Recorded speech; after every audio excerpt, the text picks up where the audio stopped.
歡迎訂閱及點讚。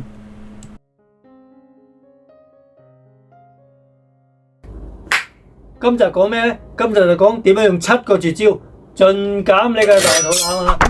同埋仲有另外一件事，唔好諗住食少啲糖，一樣脂肪肝嘅咋。係你好，我係 Victor，歡迎嚟到呢個偉大健身頻道。再重新講一次，點樣用7個絕招盡減你嘅大肚腩啊！同埋唔會反彈嘅，唔需要節食嘅，唔需要捱肚餓嘅。仲有另外一件事，如果有時間剩嘅話，就係講點解你食少啲糖一樣會有脂肪肝嘅陰公。好，講先。我嗰時有8個學生咧，好似聯合國咁樣，5個咧就係做減肥嘅，3個就做健身。你睇下減肥市場幾多啊？而家呢5個聯合國嘅學生咧，佢有印度啦、巴基斯坦啦，2個一個㗎仔啦，2個香港學生啦。咁好啦，我對呢5個減肥嘅學生講，我好清楚就係話，你盡量用我呢7個絕招啦。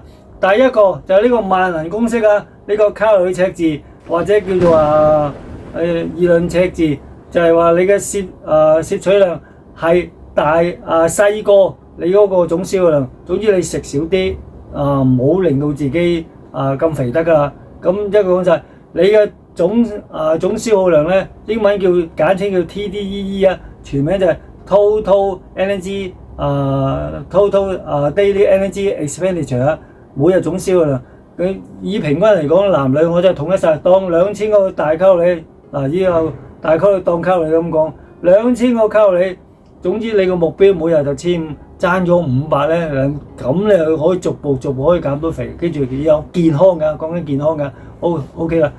咁我即係以一個60公斤嚟講，蛋白質我以前講過啦，大概2個 gram 啦，咁即係要82 gram 啦。同埋咧，仲有個假設就係你要25% 嘅脂肪嘅，你唔可以唔要脂肪㗎，你要。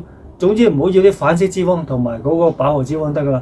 好，睇呢個圖表就好清楚，大概需要每日嘅蛋白質脂肪同埋嗰個體水化點樣計出嚟嘅，同埋最緊要睇個能量公式，就係蛋白質同埋脂肪同埋體水化以1個 gram 換4個嘅卡路里咁計出嚟。呢個表就好清楚，你每日需要幾多個gram 嗰種嘅質量有清楚，同埋嗰個卡路里計出嚟㗎。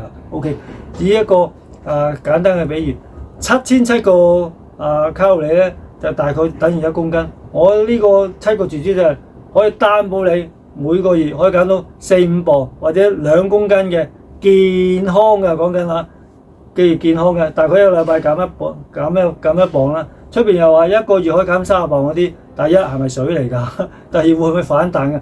第三係健康，係咪健康嚟㗎？因為有啲疾病令到佢好急劇㗎，1個月嘅直情瘦成30磅嗰啲係唔健康㗎。所以我呢個係最好，我呢個亦都唔需要捱餓嘅。一陣會其他嘅絕技會講點解唔需要捱餓㗎。OK， 未講第2個絕技之前咧，就講翻個古仔先。我嗰時咧教緊人嗰時咧，有個學生啦。呢個好似小雲咁嘅，佢花名叫田撻，戴眼鏡，身體冇咁高，就跑嚟咁同我講啦：哎呀，教練啊，我要用呢個萬能公式成個月㗎啦，咁點解我個脂肪含量仍然37嘅？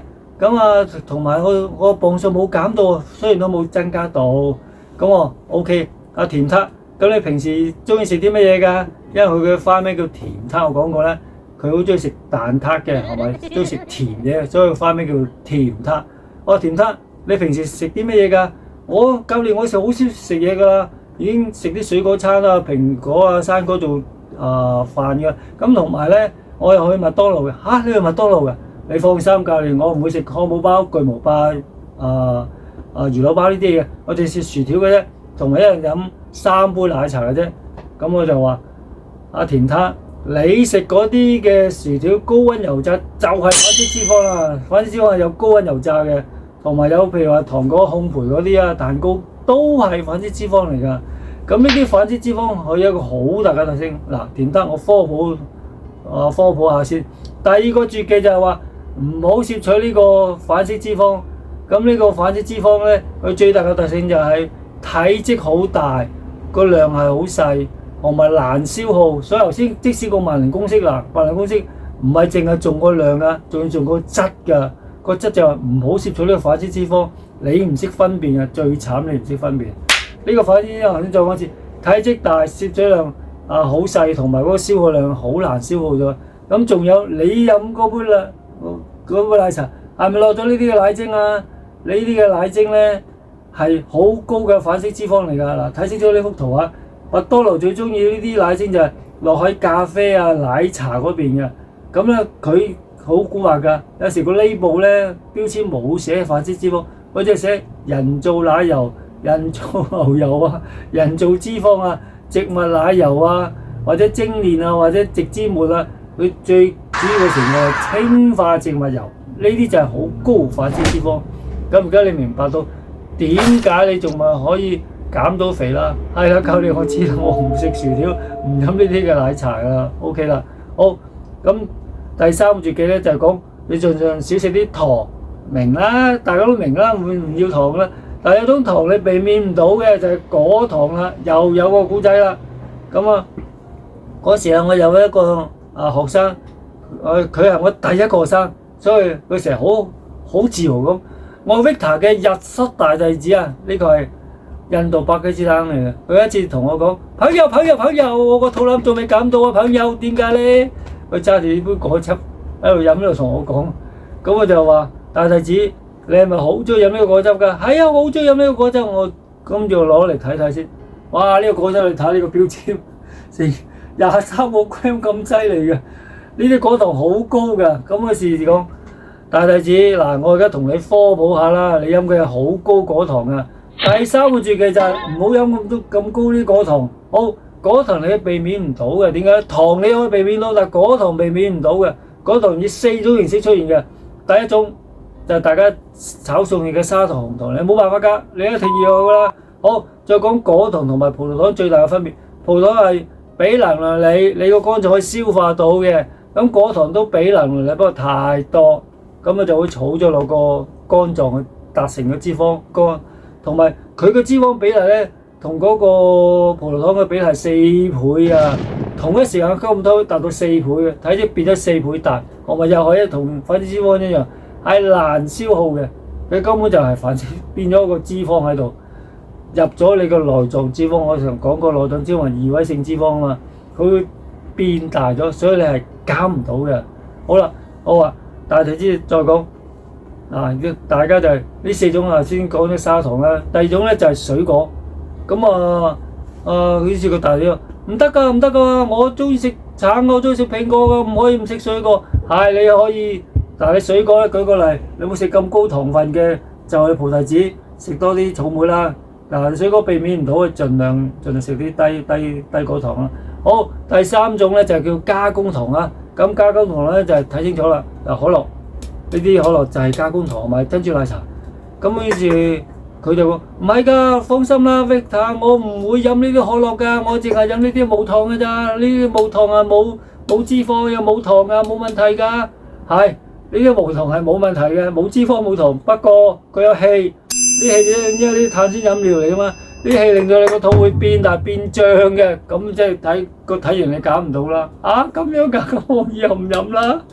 咁好啦，呢種嘅加工糖咧，同埋嗰啲珍珠奶茶就係佢有啲果葡萄漿或者叫高果糖漿，叫 HFCS 咧，就係好高呢啲咁嘅糖漿喺度。咁就令到你會肥嘅，你反式脂肪嚟嘅，所以就唔好接觸啲咁高嘅果糖嚟啦，明白嗎 ？OK， 第4種咧就係講呢個就係添加糖啊。呢種添加糖咧係出現最多。舉個例，好中意食啲依咖啲酸奶咧，呢個就比較低啲嘅5.2 gram 嘅啫，呢啲比較好啲。咁有啲呢啲咁嘅，哇犀利喎！呢啲牛奶公司呢啲添加糖咧成10幾個 gram 嘅，所以小心呢啲咁嘅添加糖。當然啦，呢啲甜啲㗎啦，呢啲冇咁甜啦，但係啲健康啲 OK。咁小心呢啲添加糖。咁啲添加糖咧就頭先大弟子你飲嘅果汁，你睇呢幅圖就呢堆嘅添加糖嘅好犀利嘅，呢啲果糖20幾個 gram 嘅，可樂咧就35個 gram 嘅。咁而你添加糖啲果汁20幾個，差唔多一支半仔一罐可樂，你每日飲3-4支喎，你好犀利㗎啦。所以你變咗糖太高，咁你就減唔到肥啦。係啦，咁啊明白啦，咁我唔再飲呢啲嘢啦，係啦，咁啊清楚啦 ，OK 啦，大家明白嗎？所以咧就少食呢啲嘅第三種呢種嘅果糖，咁就 OK 啦。好，做一件事就係講點解你食少啲糖一樣會有個脂肪肝嘅，因為咧當你有兩個條件啊，第一你盡量減少啲糖食，同埋如果每個月超過3公斤，減多過3公斤，兩樣加埋個效果會出現到就係話你個身體個機能，你個肝臟覺得慘啦。平時我上一集講過啦，會搏命俾個中性脂肪嚟噶，做呢個營養嚟嘅營養素嚟嘅，中性脂肪係三酸甘油酯，佢覺得你唔夠啦，佢有種危機感啦，就會搏命儲存多啲更加多嘅中性脂肪，啲三酸甘油酯落你個肝臟嗰度，變咗脂肪肝啊，咁變咗個低營養性脂肪肝會出現咗。好明顯就睇見啲埃塞俄比亞啦，你睇見啦，佢四肢瘦嘅，中間個肚腩好大，呢係佢救命嘅本錢啊！所以個脂肪唔可以冇嘅，因為脂肪呢樣嘢係最後你嘅生命嘅底線嚟嘅，所以你搏命減少啲糖同埋減得太犀利咧，佢覺得你危險啊，保護你啦，咁咪一樣有肚腩，所以咧唔好諗住食少啲糖，一樣會肥嘅，明白嗎 ？OK 啦，希望。我做得好辛苦㗎，呢個劇集咧其實我拍咗20次㗎啦，陰公冇辦法啊，因為講晒，而家就係因為個時間所限，即係7招，只係講到3招嘅啫。OK，咁就下一集就講翻個4大絕招㗎啦。咁啊睇清楚點樣可以盡減你嘅大肚腩啦。OK，希望大家分享呢個視頻俾你親戚朋友啦，同埋仲要俾個讚我，做得好辛苦啊，陰公。記得俾個讚我啦，最緊要係訂閱，咁你左右下嗰呢兩個訂鐘同埋有個訂閱啷咯，佢最 update 嘅訂閱啊。OK，咁就下一集見啦。OK，拜。